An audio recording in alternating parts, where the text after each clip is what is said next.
Hello, everybody.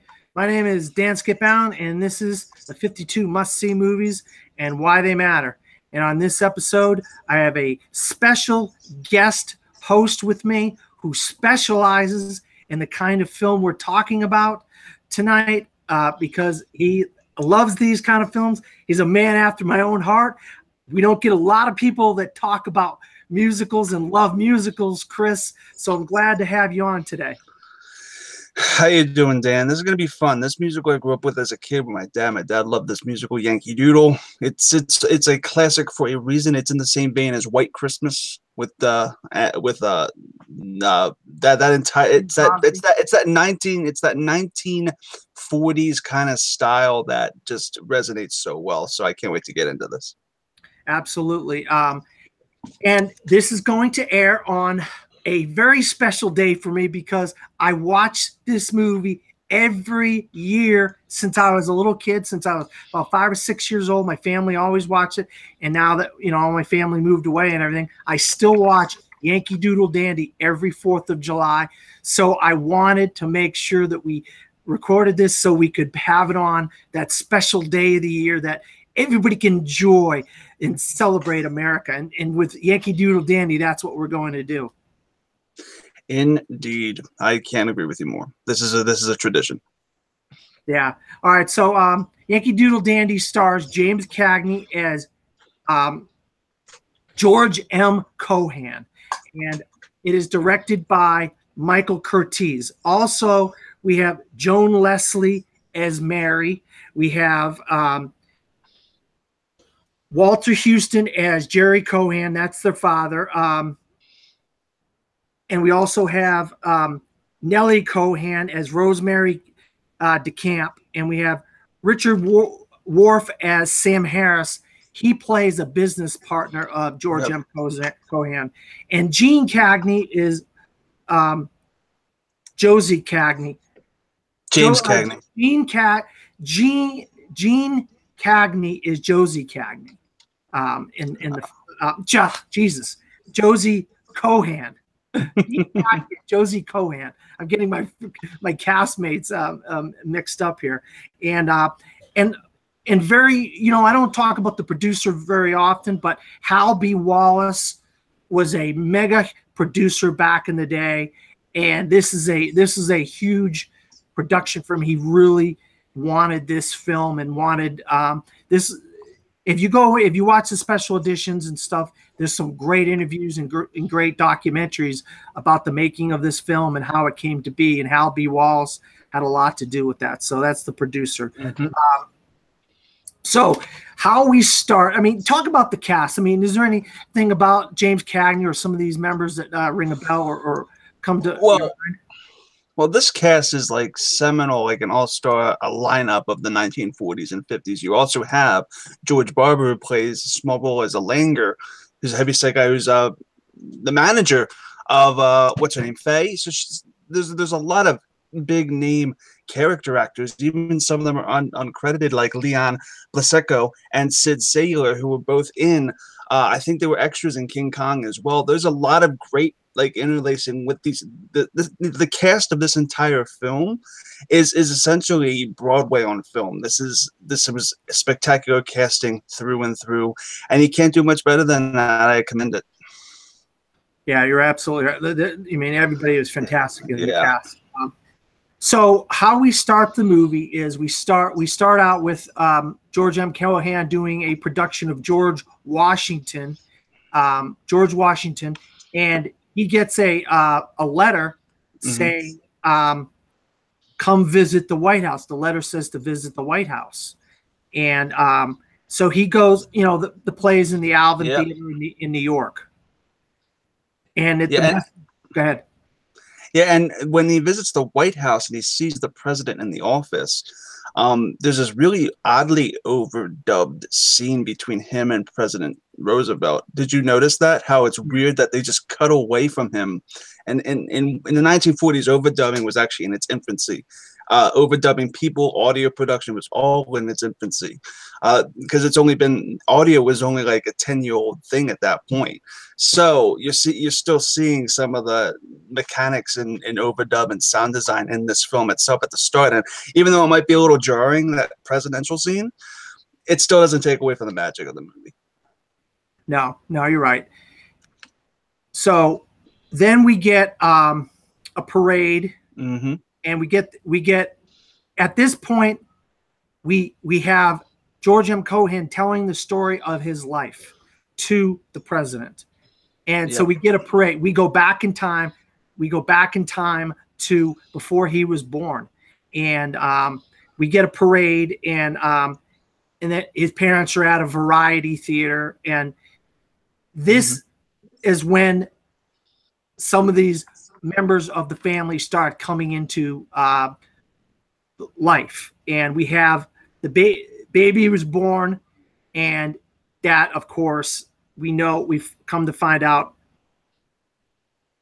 his father has to go to the hospital after doing a show. He's rushed in a carriage, a police carriage or somebody in a carriage takes him to the hospital to see his wife have birth of their first child, which ends up being George M. Cohan, played by James Cagney. Of course, at that time, he didn't play him because he's a baby.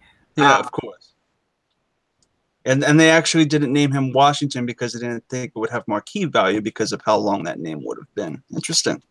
That's actually completely true. That's right. So they didn't name him. They didn't give him the name Washington as a middle name. They ended up using the middle name Michael, George Michael Cohan, because that would have been too hard, like you said, too big for marquees and stuff like that. And so the first thing he gets in his hand is what? A flag. And so we know this is a foreshadowing to him as a person in the film as a whole, as he gets that flag. Then as he's a boy, he starts to get that taste of fame, and he does this play called Peck's Bad Boy with himself narrating. He's narrating his whole story, so he's still narrating the movie, and so he's talking about himself. So I guess, would you call that like in the third person when you're doing that, or is it? It would be in the third person. What's interesting about this whole beginning portion of the film is that this is classified as a musical, and there aren't that many songs within the first half of the movie.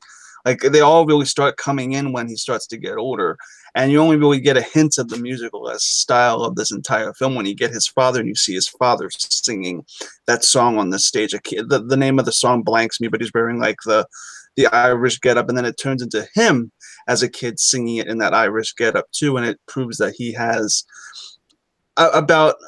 he's not really the best sounding kid.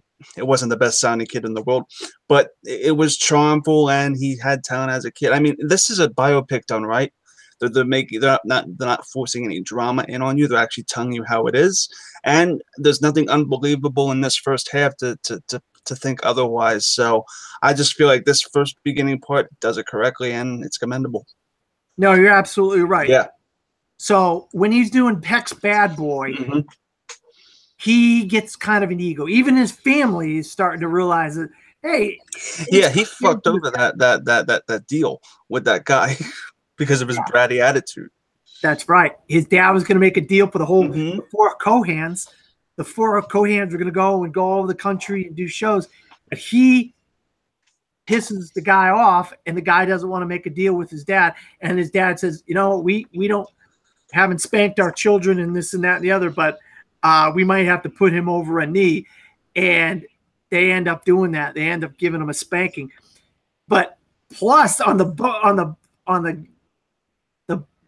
double side of it is he gets a note from some fans, what he thinks are fans, and he goes outside and he gets beat up by all the neighborhood boys in the neighborhood because you think you're tough, huh? We'll show you who's tough. And so they all beat the crap out of him.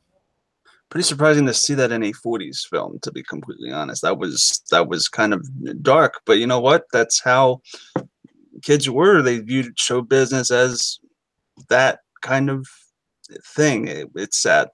And then the show business people make more money than you. So then there's irony. Yeah. And so then we get the parents, the parents talk to him and they explain that he's still a child and that they're experienced and they know what they're doing. And he needs to just listen to them and learn. And this really was a learning experience for him. It was. Yep.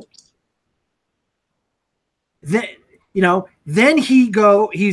we finally see him as an adult, or as close to an adult as you could get. He's 18 years old, and he's in New York on his own, and he's trying to do things. And this is where our song that you just mentioned, Harrigan, Harrigan,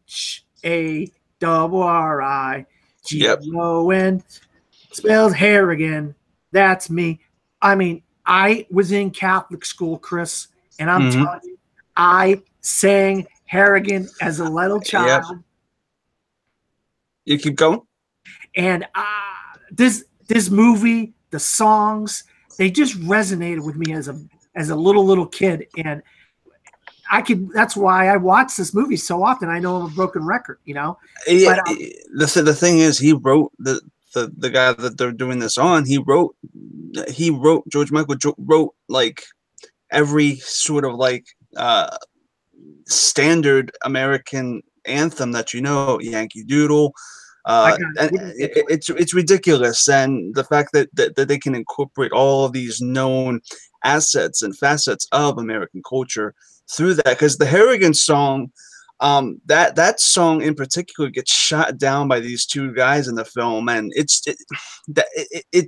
shows how ignorant people can be from simplicity, to where that simplicity can be successful in the future and people can be blind to it. That's a good message that this film also ascertains. Yeah, and so then he goes to this guy with Harrigan, and he doesn't like it. He kind of gets him upset. But in the meantime, what he ends up doing is he ends up meeting his soon-to-be his wife, Mary, accidentally, because she wants to join in show business. She wants to get into show business, but she's about 3 years younger than him. It's not that big. Huh? It's not that big of a gap compared to nowadays. Yeah, back then, people were marrying younger, a lot younger than they are now. Yep. But so he meets his wife, Mary, and she's in shows. So they both get together and start doing stuff together. And but he can't get out of this thing where he's got to tell people his thoughts and what he feels and what he thinks about them. And this gets him blackballed on Broadway. So he has to start doing kind of other theaters and stuff like that. Yeah, it's interesting. Like success does not fall into your lap. And I think that this part of the film kind of, it's an interesting build, because a majority of the last part of the film is a lot of stage, like 15-minute like stage play song numbers, just intercut with some little bits of story. But this part of the film, kind of like other classic films, you have to have this slow build, because yes, I feel like this is the music business, and they're showing you how the music business is from the 1940s perspective. And from the 1940s perspective, a lot more people were more cautious about what they put out than they are now. They'll put out anything and let anything stick. But back then, people were very picky, because again, the sound era, because this was released in 1942, which means this was the music business back in the 1920s. So it's an interesting take, because that's not well documented. You don't have documentaries on like how the music business went in the 1920s, because nobody around then survives now. So it's an interesting take. So they end up meeting. Yep. some guys named Dietz and Goff. And Dietz and Goff are kind of a comedy kind of duo kind of guys, but they're like play producers, and they find different kinds of acts and stuff and put them on. But they actually don't think that the Mary and George are that good, and they turn them down. Dietz and Goff turned down George and Mary. They did. So I'm just going to back up for a second because I kind of missed something. So when they were there with Dietz and Goff, Marion, they end up talking, and he ends up dancing for her, and they end up going out for milk and cookies, which it tells you the time, because who goes out for milk and cookies, you know? So, but getting back onto the thing with the comedy dude, like as I was saying, they denied them on the Harriet song of all things, which makes little to no sense because everybody knows how iconic that song is nowadays. I guess it's just a juxtaposition about how idiotic the industry was. And you know what? It's funny because those guys come back and they're shown that they regret their decision, which is always great and satisfying in a film to get that kind of what is a bookend of that. So you know what, this scene served a purpose, and that's the purpose it served. It served as a payoff later to where they have success, and the people that they were turned down upon, they now have immense regret, and it's just great. It's script writing 101. Absolutely. So yep. We go to Madame Barthold's boarding house. And this is where the Cohans are living, and they're getting food, and they're getting goulash. But they're like, the lady's like, don't give the Cohans any goulash. Make them last. Don't give them any food. But before that, George ends up selling Little Johnny Jones. He ends up selling Little Johnny Jones. And in Little Johnny Jones, he ends up, it's a new play that he created, and it becomes a huge hit. And when he told Mount Bartholdi, hey, I just sold Little Johnny. All right, give these guys goulash. Give them bread. Give them this. Give them that. I mean, she's like all happy because, you know, they got money. They're going to be able to pay her money. But he's still kind of a little pissed at her that she wasn't going to give his family food at the boarding house, you know? Yeah, I mean, it's just this entire, like, it's like in the industry, if you sell a script, you lose the rights to that after you sell it. So he could have actually made even more money by doing this if he had kept it, maybe secured the rights, and maybe got a little bit of profit from the back. And you never know what it could have happened, because a lot of George Michael's songs, like Yankee Doodle, George Cohan. No, I'm that. Sorry, George Cohan, George M. Cohan, but George Michael Cohan, yeah. But the thing is, though, is the fact that had he, like, I don't know what the rights were back in the 20s, because his family would be making mint right now off of writing freaking Yankee Doodle Dandy. So it's a shame that the business was like that back then. But you know what? It's, again, as I said before, this is a great document, and it seems like it's fairly accurate from the criticisms that I've seen. So, and just when you bring up Yankee Doodle, that's what we have. Little Johnny Jones. He's a jockey. He's a Yankee Doodle dandy. He's gonna win He's going to win the English Derby, and they set it up where he's cheating. They think that he didn't win on purpose. That then they have to find why he didn't win and all this stuff. So that's the play of Little Johnny Jones, and it's got our title of the movie, Yankee Doodle Dandy, in the play, and that's what sets him off for superstar. He's a superstar after Yankee Doodle Dandy and Little Johnny Jones, and that's where our boys Dietz and Goff are not happy campers because they realize what they did wrong. But that was their own fault.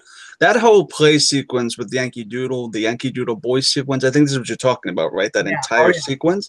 It's like almost 20 minutes long. It's pretty much the entire show or an excerpt of that show that they just put on screen and they filmed and they choreographed. And this is not dissimilar to White Christmas. They did that a lot in White Christmas, where they would just straight up cut to a musical number for 15 minutes and then cut back to the story. They do this in this movie as well. I think it's just a style that that musicals had back in the day.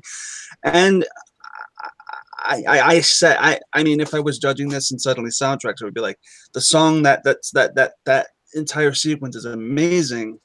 It should have been cut down a little. Like I get it. I get that's the excerpt of the show itself, but when you're watching this as a film, just get on with the story.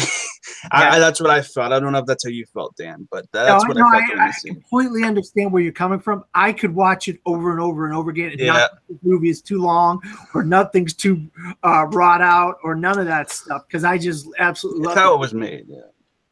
Say that again. It's how they did the 40s musicals were made. Yeah, yeah.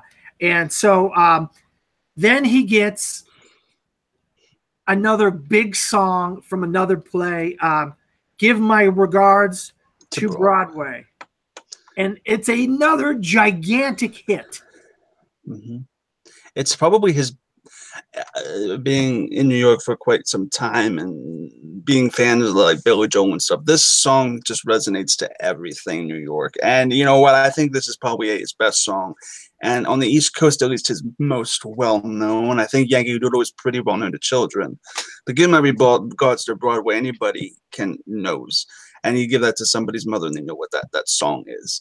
And on top of that, this has a statue in the middle of Times Square as well. He has a statue in the middle of Times Square that says, Give My Regards to Broadway. So this is such an iconic number. It's insane what came out of this guy's brain. I know, you're absolutely right. But he's so big now that he decides he's going to bring the family back into the fold after they went off and did some shows without him. He went off and did some touring without him. Now the four Cohans are back together after having to separate because of him. He basically he made them separate because of some of the things that he did in the arguments of some of these play owners. Mr. Schwab, for instance, he got him all pissed off.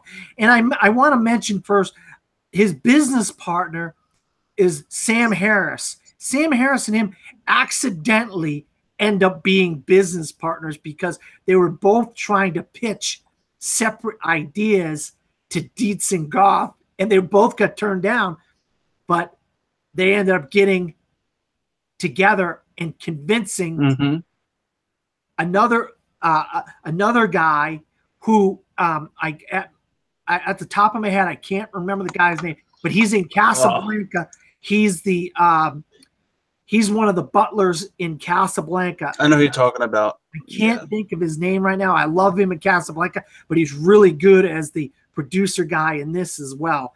And I can't think of the guy's name. I should have put him in my It's a small role. He's only in one scene. Yeah. But yeah. So once the family comes back, this is where he wants to try to get bigger name people into his productions.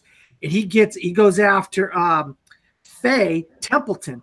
But he played this song for Mary, which at this time, she's basically his wife. Yeah. She's his wife. So he plays the song that he wrote for her and has her play it.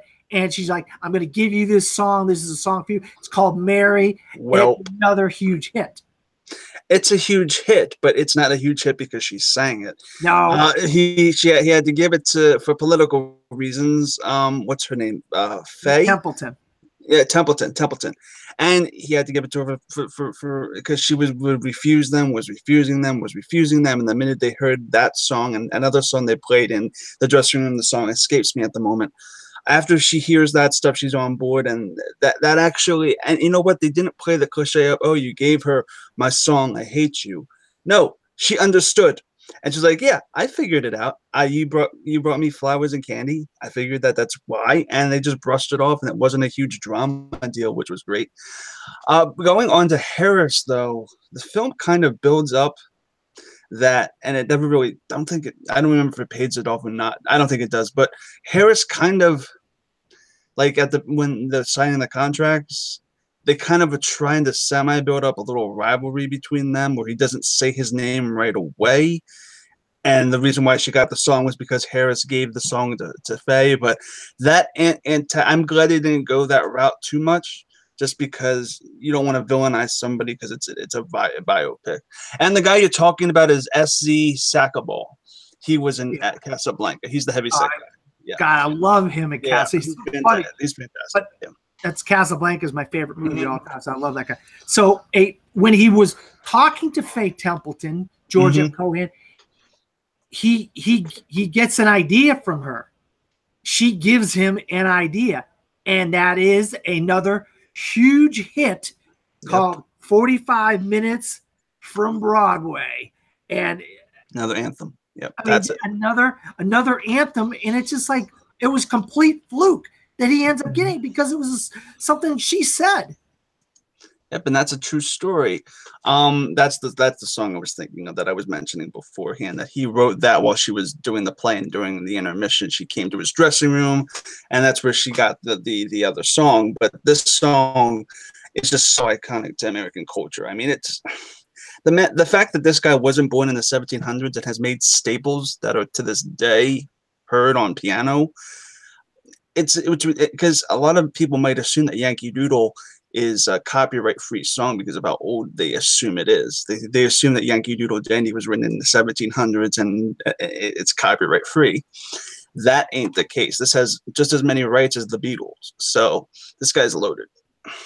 And so he ends up creating another huge, I mean huge production that is a gigantic hit.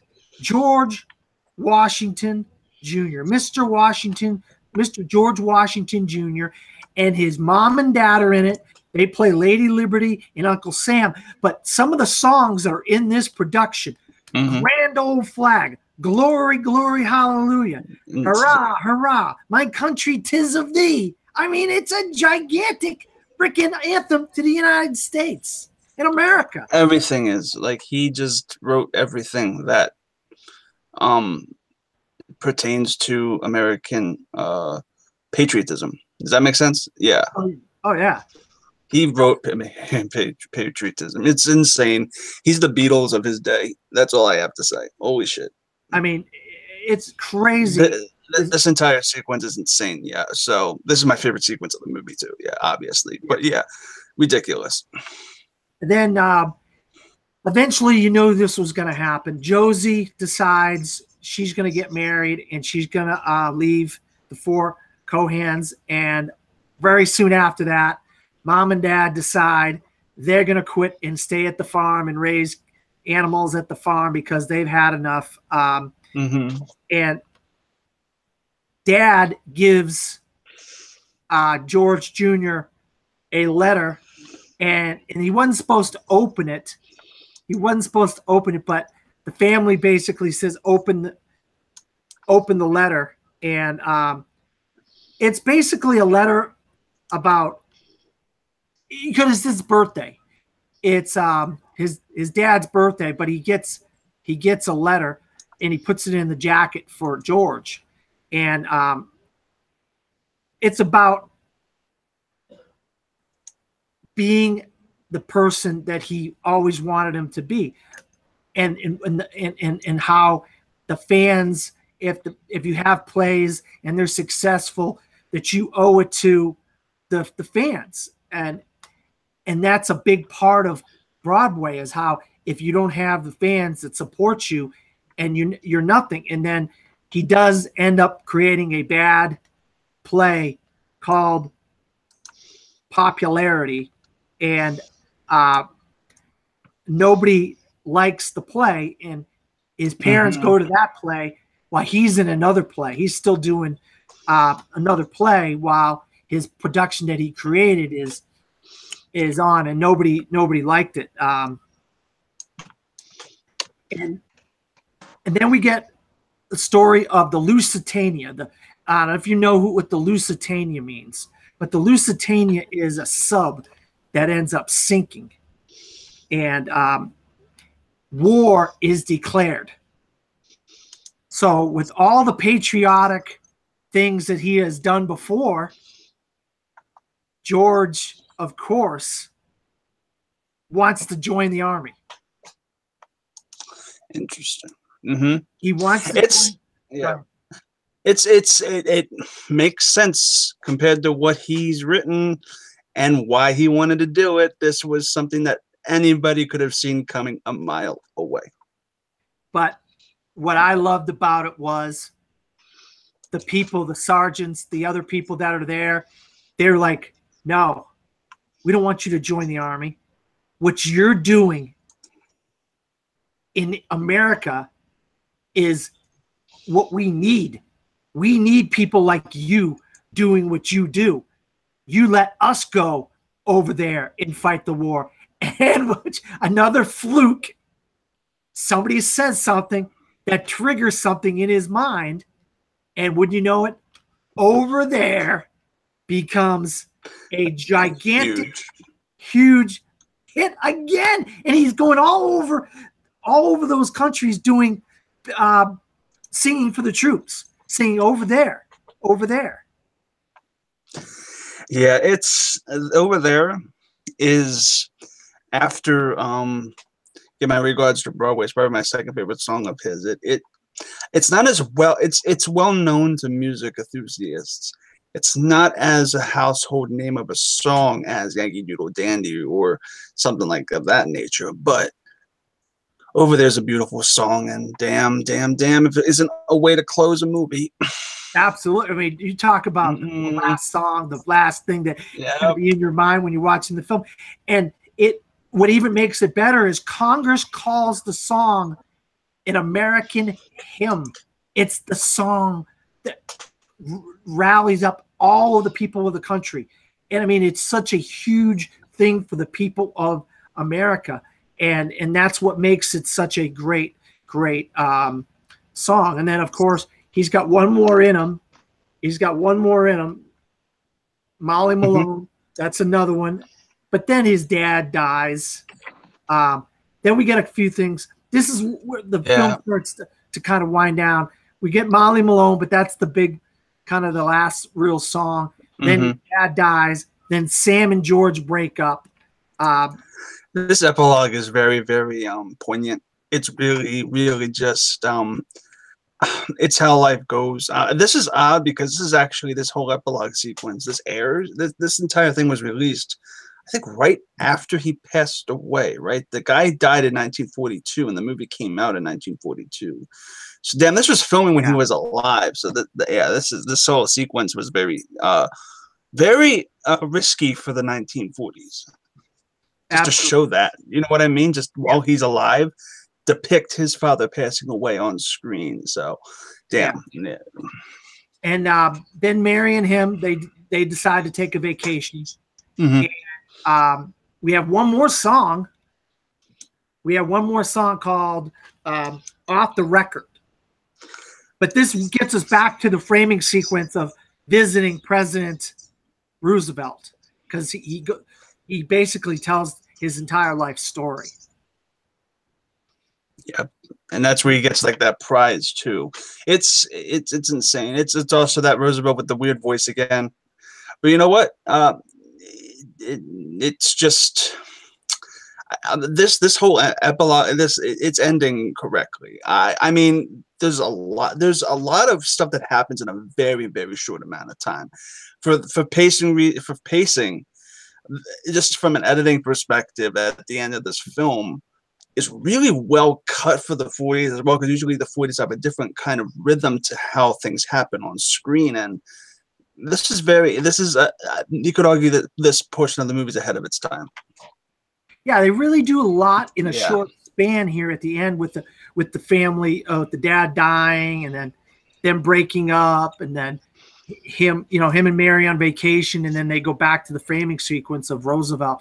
The editing is very, very well done here. You're absolutely right. But Chris, what the thing with the 52 must-see movies, and you know this because we've discussed it. In season 1, we went on the book. We got all 52 movies that was in the book.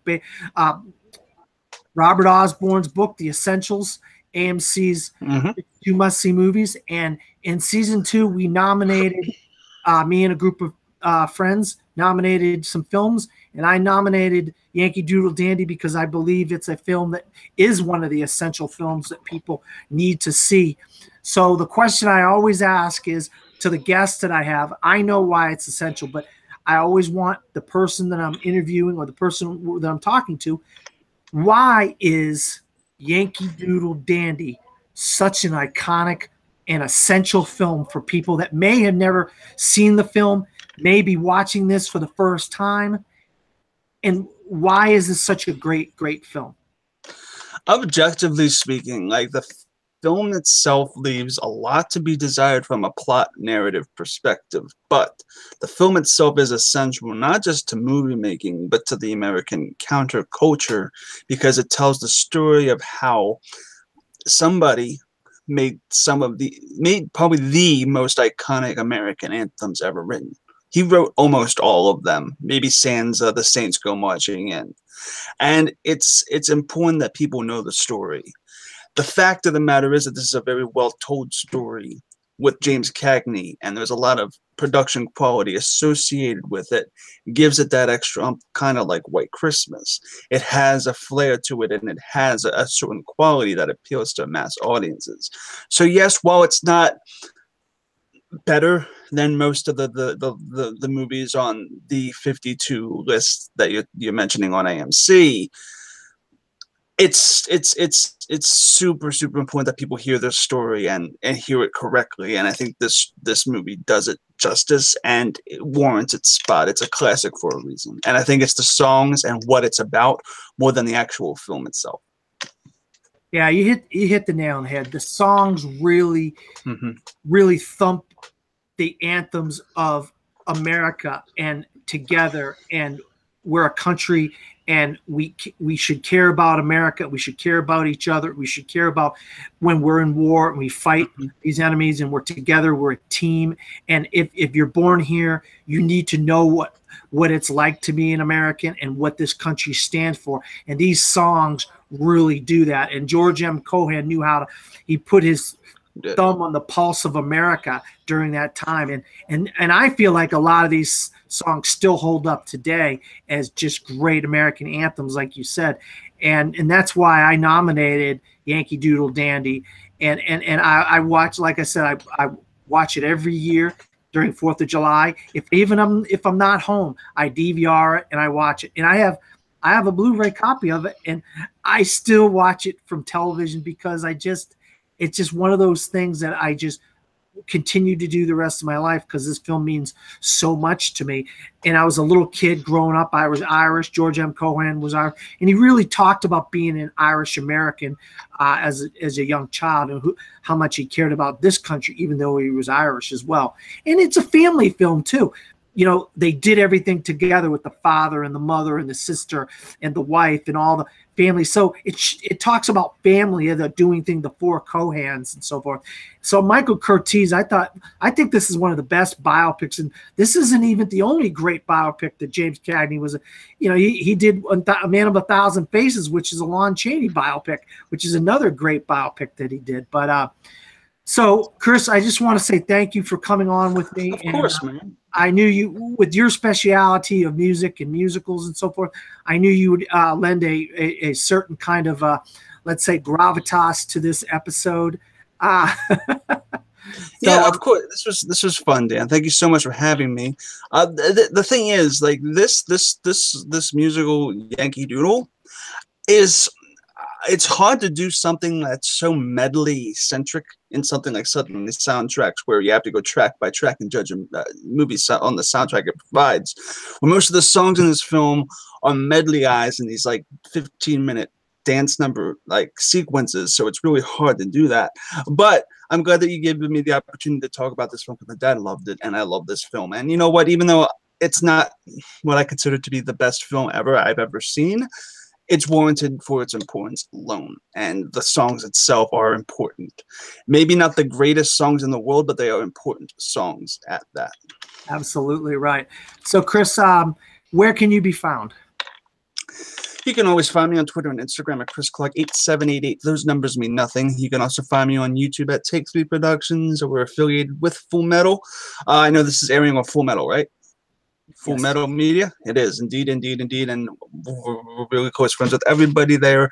You can also find me every Saturday. I produce and run and edit the Schmodown Rundown, the official after show for the movie trivia Schmodown. And you've heard me talk about it. I also host a podcast called Suddenly Soundtracks, where we go through a movie musical song by song and judge a movie solely based on the soundtrack that it provides. Bada bing, bada boom. And you can find me at Dan Skip Allen on Facebook, Twitter, Instagram, and Pinterest, or at From the Fourth Row. Also, if you want to read my movie reviews, I write movie reviews of recent movies that I go see. And you can find me at cinesportstalk.com. That's CINESPORTSTALK, cinesportstalk.com. So for Chris and myself, good night. And have a happy 4th of July. Boom.